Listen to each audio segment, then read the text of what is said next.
Hi there, and thank you for pressing play. I know your time is valuable, so I really appreciate you being here. I'm Marina Walker, and today we're diving into a topic of compassion, fatigue, and burnout in new counselors. But don't worry, this won't be a lecture. Instead, I want to invite you to explore this topic through the story of Jane, a new counselor just starting out. Jane could be any one of us. She is thoughtful, somewhat idealistic, and really wants to make a difference. She carries the same mix of hope and uncertainty that many of us felt, or still feel, stepping into this line of work. Through Jane's story, we'll explore what compassion fatigue and burnout can look like early on, and more importantly, how we can face it with awareness, support, and maybe even a little bit of humor. Here's what's coming. We'll start by meeting Jane and following her early steps in her counseling career. Through her story, we'll unpack what compassion fatigue and burnout actually mean. Then we'll explore why new counselors, like Jane, and like you and me, are especially at risk. We'll dig into some real-world ingredients that often create the perfect recipe for burnout. Towards the end, we'll take a hard look at the practical and ethical side of things, because burnout doesn't just wear us down, it changes how we show up in our work and in our relationships. Then, we'll turn the corner toward tools and strategies that help us burn bright without burning out. And of course, culture counts, so we'll touch on that too. And finally, to wrap it all up, I'll leave you with some final reflections and a few questions for us to discuss later. So let's dive in. Meet Jane. She's 26, fresh out of her counseling master's program, and just landed a job at a busy community mental health clinic. She's passionate about her new role. She truly believes therapy transforms lives, and she's ready to change the world, one heart at a time. And sure, she's a little nervous, but her hope is louder than her fear. Jane is every new counselor at the start of something meaningful. Full of purpose, full of potential, and full of many important questions, except maybe the one that hasn't quite surfaced yet. How do I take care of others without losing myself in the process? She dives in headfirst with her heart wide open. She has that spark, that energy, the "I was born for this" feeling. Her empathy is her superpower. It's what makes her a great listener, a safe space, someone who's easy to trust and open up to. She'd love nothing more than to be there for those who need her. If only there were more hours in a day. She takes on extra clients, skips lunch, and starts measuring her worth by how many people she can help. Her inner dialogue. This is what any good counselors would do. I'm showing up no matter what. I've got this. And maybe I'll rest when I have no clients. Doesn't she remind you of someone? Maybe someone you know? Maybe us at the very beginning, energized, hopeful, determined to make a difference? But fast forward 3 months, and things start to shift. Jane starts to feel tired, but not in a need a nap kind of way. This is deeper, like even rest isn't restful anymore. She is still showing up, but now it's with a heavy sigh and after a second cup of coffee that tastes like pure survival.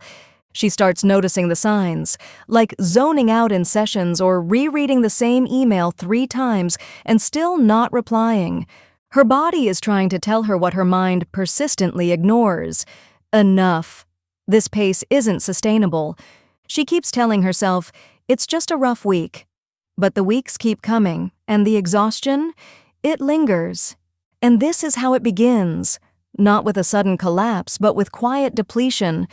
And the spark she had, it's starting to fade.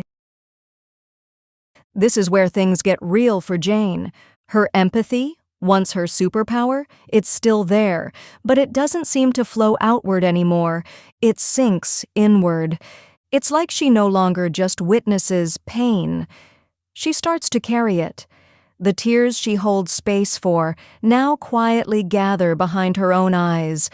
Her empathy begins to ache, not because it's broken, but because it's been stretched far beyond what one heart can handle alone. And underneath it all is one heavy question. What's wrong with me? Everyone else seems fine. The truth is, nothing is wrong with her. This is compassion fatigue. It sneaks up quietly on the ones who care the most. And not because they care too much, but because they forget to care for themselves, too. Jane is still doing the work, but inside, it feels like she's running on empty. Little by little, emails pile up. Phone calls feel like emotional landmines. Supervision is avoided, and not because she has nothing to say, but because everything feels too much to name. And those sessions that used to leave Jane feeling inspired and energized, she dreads them now. They leave her anxious and depleted. Her presence has become performance, and her empathy that used to flow so naturally is drying up like a sponge that's soaked to capacity and wrung out one too many times. And by the end of the day, she is drained too, both physically and emotionally. And it doesn't help that she can no longer sleep through the night.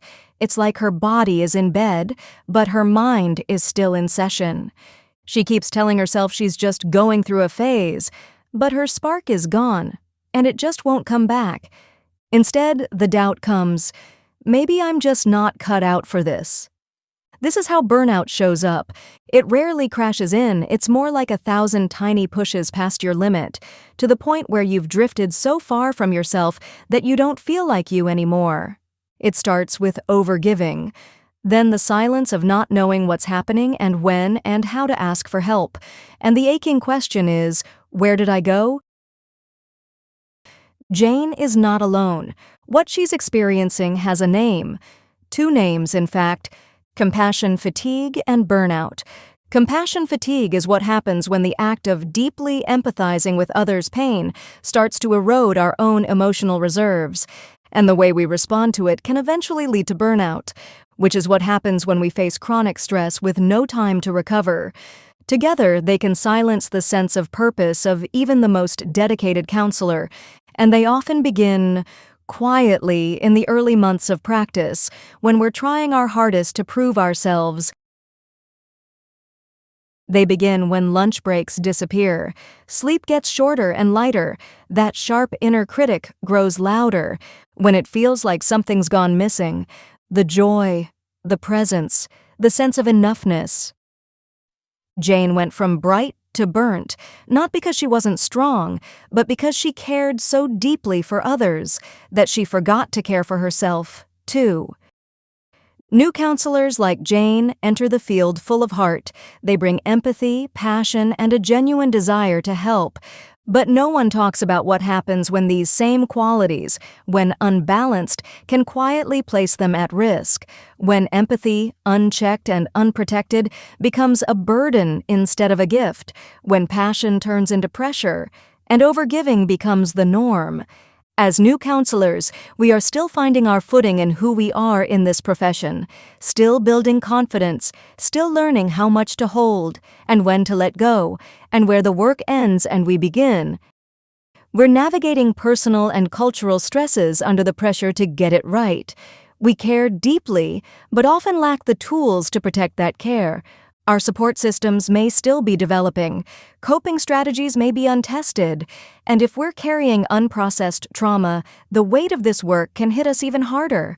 Without the anchors of rest, mindfulness, and supportive supervision, that big, open heart becomes dangerously overwhelmed. But here's the good news. This vulnerability is not a personality flaw. It's a stage in our development, and with awareness, self-compassion, boundaries, and the right supports, we as new counselors can move through this danger zone, and not just survive but grow stronger. Stuck in this danger zone, Jane eventually reaches a point where she can't pretend anymore. In supervision, she finally opens up and shares what she's going through. And instead of judgment, she finds compassion. Her supervisor actually says something quite powerful. "This isn't a failure, Jane. It's a signal. It's your system's way of saying that you need to slow down, recharge, and maybe carry on a little differently. That means rest, boundaries, support, not just for today, but for the long road ahead. And remember, you don't have to carry it all alone." And in that moment, something shifts. For the first time in a while, Jane feels seen, not as a trainee trying to hold it all together, but as a human being, worthy of care. As Jane's supervisor reassured her, it happens to the best of us, and there is a way through this.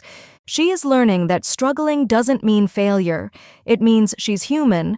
She's discovering that this work will stretch you. It will shake you. It will bring you face to face with parts of yourself you've never met before. That doesn't mean you're failing. It means you're transforming.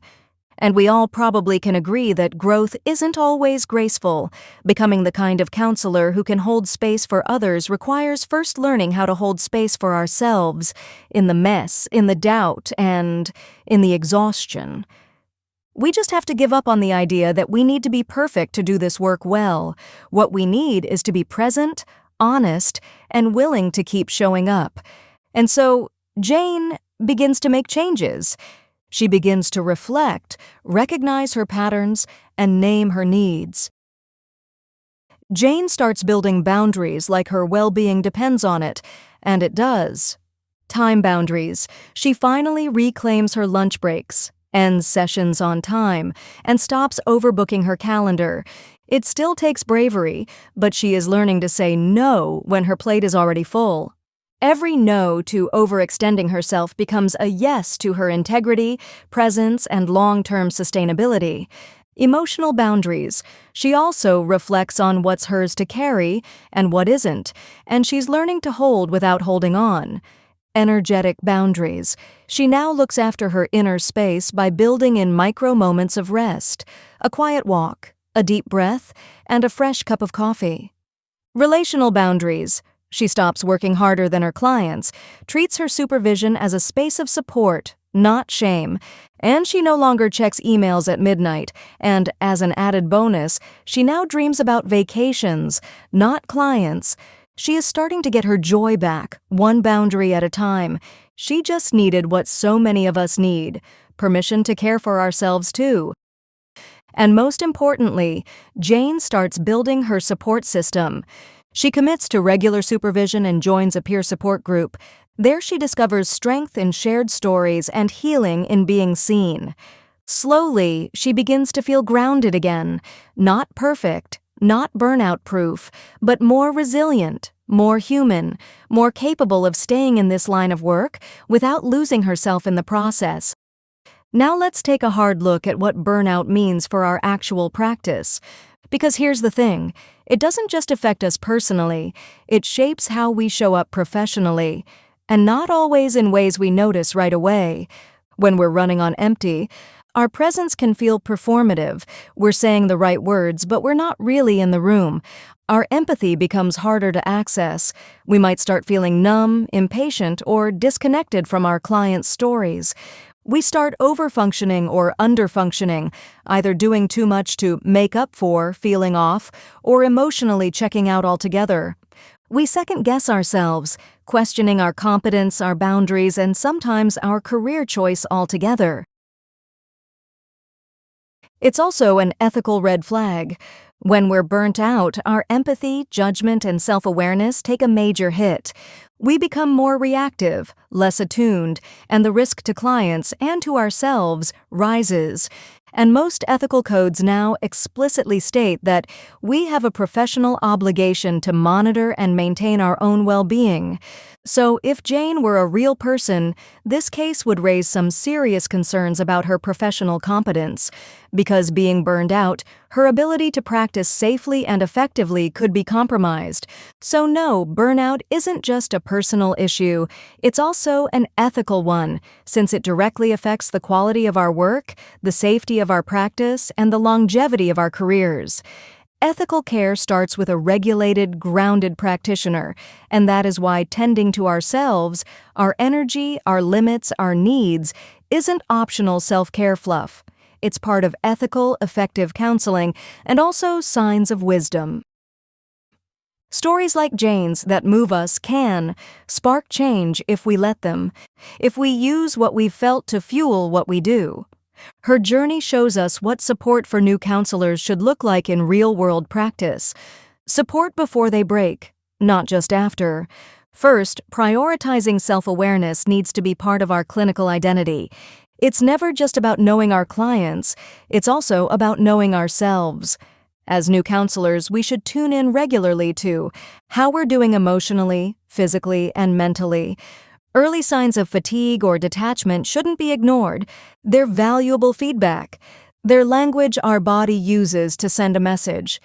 And as practitioners, that's the only message we need. We don't need to wait for someone else to give us permission to protect our well-being. Second, supervision and mentorship are essential. Individual supervision should go beyond case discussion. It should be a place where we're not only sharpening our skills, but also checking in on our stress levels, our emotional reactions, our boundaries. A strong supervisory relationship can be a major protective factor against burnout. It protects us when it becomes a sanctuary, a space of trust, reflection, and emotional honesty. Because burnout doesn't grow in places like that. Places where we are seen, supported, and reminded that we matter too. It provides mentorship that can teach us that vulnerability is a strength, a doorway to resilience and not a character flaw. It models healthy boundaries, emotional honesty, and self-care. And it reminds us that we don't have to carry all of this alone, and that can make all the difference. Third, workplace matters. Burnout isn't just an individual issue, it's a systemic one. Workplaces shape how long we last in this field, not just through policies, but through culture. We need to understand that individual self-care isn't enough on its own. Yes, taking time off, eating well, practicing mindfulness do matter, but they can't compensate for unsustainable workplace cultures. Counselors working in environments that reward overextension and normalize exhaustion cannot be expected to keep pouring from empty cups. A healthy workplace values rest as much as productivity, community, as much as compliance and sustainability over self-sacrifice. Peer support should be built in, not optional. Caseloads should be managed, not endured. And no one should have to break just to be believed. We are not machines. We are people doing people work. And when the workplace honors that, everyone benefits. And that is why a healthy workplace is also a form of prevention. Fourth, boundary setting must be taught early and treated as a core clinical skill. For many new counselors, boundaries can feel uncomfortable, maybe even selfish. Like Jane, they often struggle to say no, can't stop thinking about a client after hours, and find it hard to draw a line between care and over-identification. All of these can lead to emotional depletion and ethical risk. To sum up, the implications for counseling practice are clear. We must normalize reflection, prioritize supervision, strengthen our boundaries, and commit to caring for the one who's always in the room, ourselves. Culture also shapes how we care for ourselves and how we express and respond to stress. In some cultures, rest is a privilege, not a right. In others, asking for help is seen as weakness. Here, burnout may remain invisible under layers of cultural pressure to endure. Jane didn't burn out because she was weak. She burned out because she cared, worked hard, and came from a culture that taught her strength meant silence. Also, we living in the world that rewards productivity and glorifies achievement, choosing rest is a radical act, and self-sacrifice often becomes a way of surviving. In these cases, healing can only begin when we realize that. Honoring our culture doesn't mean denying our needs. And rest is how we challenge the systems that taught us burnout was the price of acceptance and belonging. It's a way of saying, I matter, even when I pause, even when I say no, even when I'm not helping someone else. Jane's healing began the moment she stopped apologizing for needing support. For her, resting wasn't just about recovery. It was about reclaiming her worth outside of what she could produce. So, what can we learn from Jane's journey about burnout prevention and self-care? You've probably heard this before, but I think it's worth repeating. You can't keep giving from a cup that's empty. If you want to last in this work and still recognize yourself at the end of the week, self-care isn't optional. It's your professional fuel. And what does real, doable self-care look like? Well, it looks like reclaiming your lunch break. Yes, the whole thing. It's ending sessions on time, not 5 minutes late every single time because the client was in tears. It's saying no without apology when your plate is full. It's learning to pause between sessions, even if it's just for 2 deep breaths and half a granola bar. It's also getting curious about your patterns. Are you absorbing what's not yours? Working harder than your client? Thinking about your caseload until 2 a.m.? By the way, those are red flags, not badges of honor. And most importantly, it's staying connected to peers, to supervision, to yourself. You are not a bottomless well of compassion. You're a person, a helper, a human being. So take care of the one who takes care of others, because the more kindness you extend inward, the more sustainable your kindness becomes outward. That's not selfish. It's smart, ethical, and necessary.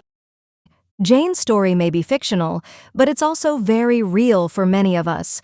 This story invites us to normalize the emotional toll of a helping profession and to respond to it with curiosity, not shame. It invites us to consider, as future new counselors, what systems of support do we need to start building now? What rituals can keep us grounded? And how can we, as a profession, make it safer to admit, I'm struggling? And that's why this story matters. Well, and here we are. At the end of our journey with Jane, we've walked with her all the way from bright-eyed beginnings, through the quiet ache of compassion fatigue, down the burnout slide, and toward something more grounded, more sustainable. And maybe you saw a little of yourself in her story. Maybe at some point you also felt that slow energy leak, that moment of, I don't feel like me anymore. Maybe you even knew that you've been giving too much without having enough left for yourself. But here's the thing, Jane's story is also an invitation to take a moment, breathe, and reflect. What stirred something in you today? What boundary needs reinforcing? What permission do you finally feel ready to give yourself? What will you take with you? Back into your sessions, back into your supervision, back into your own heart? Maybe it's a shift. Maybe it's just a sentence. Maybe it's the realization that your presence is precious and it deserves protection. Whatever it is, hold it close. And if you feel like it, share with us in our discussion forum, because the work you do matters, and so do you. Thank you so much for listening, for reflecting, and for walking this path with care, for yourself and for others.